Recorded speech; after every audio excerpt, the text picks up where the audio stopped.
قرآن کے چند محاورے. ہماری زبان اردو زبان محاوروں سے بھری ہوئی ہے. عربی میں بھی قرآن میں بھی اللہ تعالیٰ نے کچھ محاورے ہمیں دیے ہیں. اس کی کچھ تھوڑی سی سیمپلنگ میں آپ کو دے رہا ہوں. میں یہ دے اس لیے رہا ہوں کہ میں چاہتا ہوں کہ آپ اپنے روز مرہ کے کلام میں قرآن کے محاورے بھی استعمال کرنا شروع کر دیں. میری ماما کو بڑے مزے کے محاورے آتے ہیں اردو کے. کبھی کبھی وہ باتوں میں کہہ جاتی ہیں, پھر میں کہتا ہوں پھر سے کہیں, پھر میں نوٹ میں لکھتا ہوں, وہ یاد کرنے کی کوشش کرتا ہوں. ایک دفعہ ویسے کو بات کر رہے تھے کسی کے بارے میں, کہتی ہے ہاں بغل میں چھری منہ پہ رام رام. میں نے کہا what was that؟ پھر سے کہیں. پھر میں نے بیٹھ کے اس کو حفظ کیا, بغل میں چھری منہ پہ رام رام, بغل میں چھری منہ پہ رام. محاورے مزے کے ہوتے ہیں اردو میں, لیکن میں چاہتا ہوں کہ آپ لوگ سب قرآن کے کم از کم کچھ محاورے یاد کر لو. اور جس طرح بات میں کبھی ذہن میں فوراً محاورہ آ جاتا ہے نا, تو بات میں چاہتا ہوں آپ کو کیا آ جائے, قرآن کا محاورہ یاد آ جائے, وہ آپ اپنی باتوں میں استعمال کر لو. تو اس کا فائدہ کیا ہوگا, آپ کے لیے بھی اجر, کسی نے اللہ کی آیات بھی سن لی, حکمت بھی آ گئی, تذکیر بھی ہو گئی, بغیر کوئی لیکچر وغیرہ دیے. اس وہ کام بات میں ہی وہ محاورہ استعمال ہو گیا. ٹھیک ہے, محاوروں کا غلط استعمال بھی ہوتا ہے, اچھا بھی ہوتا ہے. جیسے ایجپٹ میں تو بہت ہی الٹا سیدھا استعمال ہوتا ہے, وہ عربی بولتے ہیں نا وہ لوگ, تو نائی کی دکان پہ لکھا ہوتا ہے نحن نقص علیک احسن القصص. قصاص کسے کہتے ہیں؟ کاٹنے کو. قرآن نے کہا ہے ہم سب بہترین قصہ ہم تمہیں سناتے ہیں. تو اور قصص کٹ کرنے کو بھی کہتے ہیں. تو وہ نائی تو اپنی دکان پہ ہم تمہیں بہترین کٹ تو لگاتے ہیں. وہ غلط استعمال ہے قرآن کا, لیکن ہم صحیح کریں گے.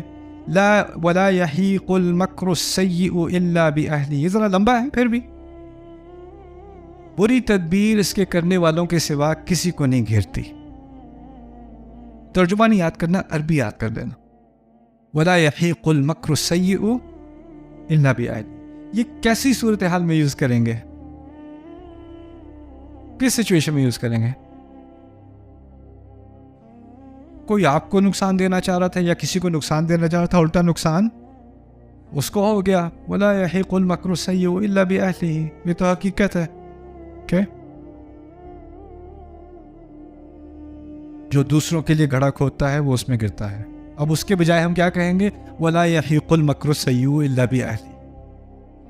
انما بغيكم على انفسكم. یقیناً تمہاری سرکشی تمہارے اپنے ہی خلاف ہے. اس کے قریب ترین ہے وہ بھی, یہ آسان تر ہے. انما بغيكم على انفسكم. بچہ آپ سے زیادہ اکڑ کے بات کر رہے ہیں, میرا نقصان نہیں کر رہے بچے. انما بغيكم على انفسكم. نہیں نماز پڑھنی, نہیں پڑھو گے نا تو انما بغيكم على انفسكم. نقصان تو تم اپنا ہی کر رہے ہو, کسی اور کا نہیں کر رہے. پھر كل نفس بما كسبت رهينة. ہر شخص اس کے بدلے گروی ہے جو اس نے کمایا. یعنی اس دنیا میں, اس زندگی میں بس ہماری کمائی ہی ہے, ہمارے اعمال کی کمائی ہی ہے, بس وہی ہے ہمارے پاس, اور کچھ بھی نہیں ہے. اصل چیز ہماری کمائی ہے, اسی کے گروی ہم اپنے آپ کو آخرت میں پیش کریں گے. کل نفس بما کسبت رہینہ. یہ تو سب کو پتا ہوگا, ہر شے فانی ہے نا, ہر شے فانی ہے. لیکن کہا ہے دنیا, اس زمین پر ہر شے فانی ہے. کل من علیہا فان. تو اب ہر شے فانی ہے, چھوڑ دیں. کل من علیہا فان استعمال کر لیں. کل من علیہا فان.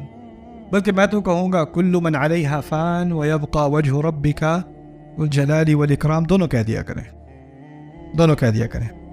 یہ ایک, اصل میں یہ ایک مکمل بات کہی جا رہی ہے, ایک بات مکمل کی جا رہی ہے. وہ ان کل من علیہا فان ویبقى وجہ ربک ذو الجلال والاکرام.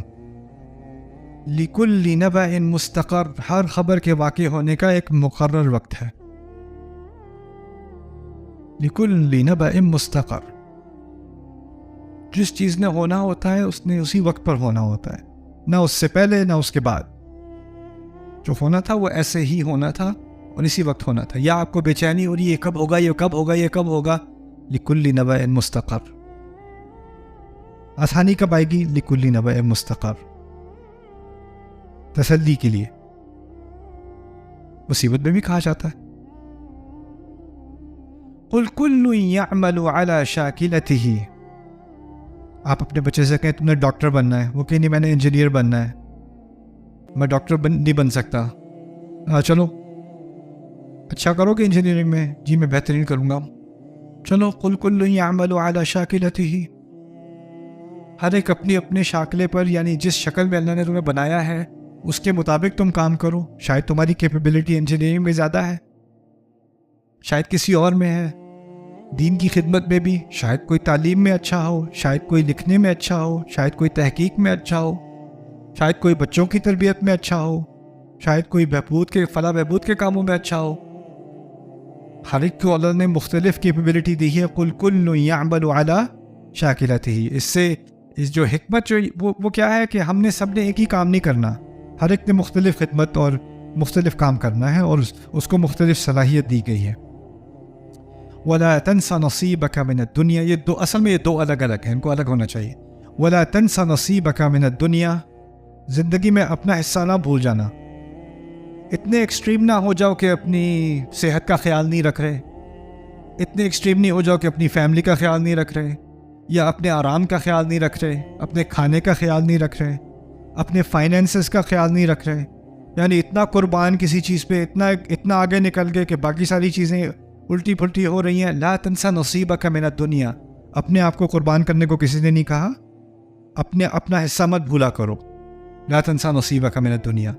دوسری طرف بڑی پیارے الفاظ ہیں. وَأَحْسِن كَمَا أَحْسَنَ اللَّهُ إِلَيْكَ. یہاں پر احسان کا ترجمہ غلط ہوگا. بہترین کرو جیسے اللہ نے تمہارے ساتھ بہترین کیا ہے. احسن کما احسن اللہ الیک.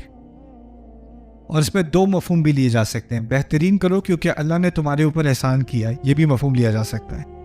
تم بہترین کرو کیونکہ اللہ کا احسان تم پر ہے، وہ بھی صحیح مفہوم ہوگا اس کا. احسن کما احسن اللہ الیک.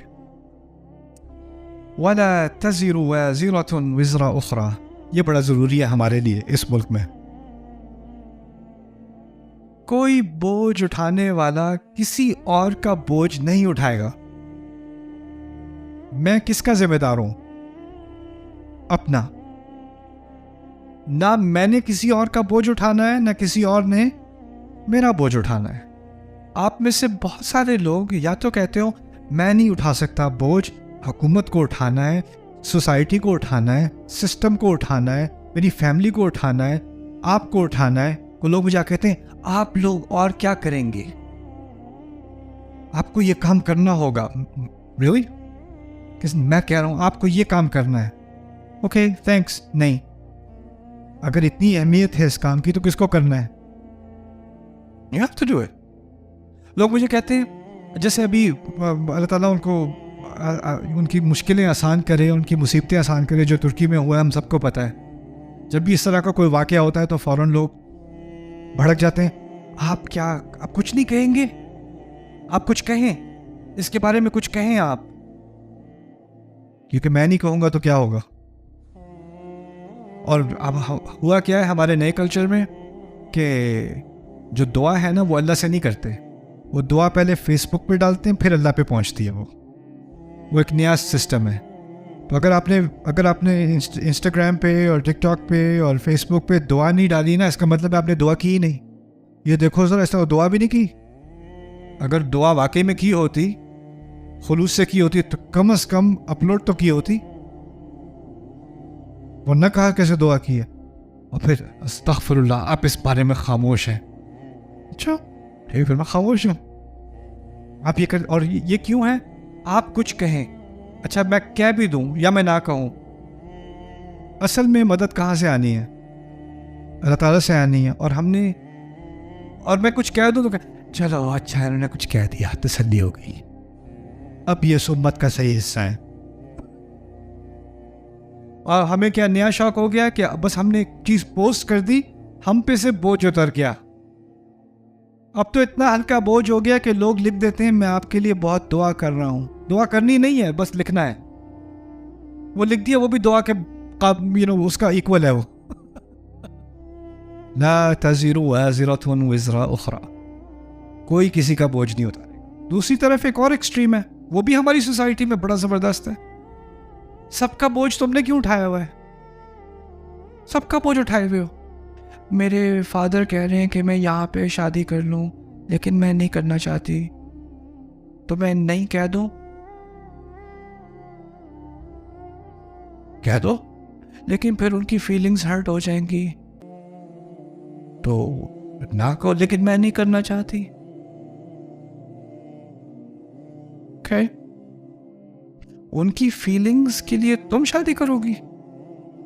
اگلے تمہاری زندگی کے 50-70 سال ان کی فیلنگ کی وجہ سے، اور اگر کچھ شادی میں خراب ہوا اور تم ڈپریس ہوئی اور بعد میں آئی تو تمہارے وہی فادر کہیں گے میں نے کب کہا تھا کرو، میں نے کہا تھا بیٹا تمہاری مرضی ہے، لیکن آپ کی فیلنگ، کیونکہ آپ ان کی فیلنگ کا بوجھ اٹھانا چاہ رہے ہو نا. اللہ تعالیٰ نے وہ بوجھ آپ کے اوپر ڈالا ہے. جس چیز کا تمہیں حق دیا ہے وہ تمہیں حق دیا ہے، ہاں کرنے کا حق دیا اور نہ کرنے کا حق دیا ہے. وہ کسی اور کا بوجھ جو اللہ نے نہیں ڈالا تمہارے اوپر، وہ تم اپنے اوپر کیوں ڈال رہے ہو؟ اور جب یہ ہوتا ہے سوسائٹی میں تو پھر اس سوسائٹی میں بہت بڑی بڑی بیماریاں آتی ہیں، بہت بڑی بیماریاں. لوگ شادیاں کر بیٹھتے ہیں جس میں وہ ہونا نہیں چاہتے، پھر ان کی فیملی لائف ایسی ہوتی ہے جس میں وہ کبھی خوش نہیں ہوتے. جب وہ خوش نہیں ہوتے تو ان کی جو ناخوشی ہوتی ہے اور جو ان کی ڈپریشن ہوتی ہے وہ ان تک نہیں رہتی، ان کی اولاد میں جاتی ہے. جب وہ ان کی اولاد میں جاتی ہے تو پھر وہ اگلی جنریشن میں جاتی ہے، اور ایسی اولاد جو ہمیشہ ڈپریشن کا شکار ہو اور والدین کے کانفلکٹ کا شکار ہو اور یہ نیگیٹیوٹی کا شکار ہو، وہ کہاں اس قوم کو ترقی پہ لے کے جائے گی؟ وہ بچہ ہی ڈپریشن میں بڑا ہوا ہے، اس کی ساری تربیت ہی ڈپریشن میں ہوئی ہے، وہ کہاں سے ترقی کرے گا؟ کیا انوویٹ کرے گا وہ؟ اور پھر اس کو ماں کو اتنی ڈپریشن ہے کہ جب بچی کی باری آئے گی، یہ تو سب کے ساتھ ہوتا ہے بیٹا، ہمارے ساتھ بھی یہی ہوا تھا، بیٹے کو بھی بیٹی کو بھی اس طرح. ہمیں تو قید کی ضرورت ہی نہیں ہے سوسائٹی میں، کوئی پنجرے بنانے کی. ہم نے سائیکولوجیکل پنجرے بنائے ہوئے ہیں، وہی کافی ہمارے لیے چل رہے ہیں. اللہ تزر وازرۃ وزر اخری، اگر تم کسی اور کا بوجھ کوئی شخص نہیں اٹھائے گا قیامت کے دن، ابھی بھی نہیں. آپ نہیں کنٹرول کر سکتے کسی اور کی خوشی کو، کبھی بھی نہیں کر سکتے. اور آپ ساری زندگی کسی کو خوش کرنے کی کوشش کرتے رہو، آخر میں جا کے آپ سرپرائز ہو کے وہ کیا کہیں گے؟ تم نے کیا میرے لیے؟ تم نے کیا کیا میرے لیے؟ اللہ کو راضی کرنا بہت آسان ہے، انسان کو راضی کرنا بہت مشکل ہے. اسی لیے اللہ نے یہ بوجھ ہی ہٹا دیا ہمارے اوپر سے اس چھوٹی سی تعبیر میں. اس کا تو بہت استعمال کرنا چاہیے.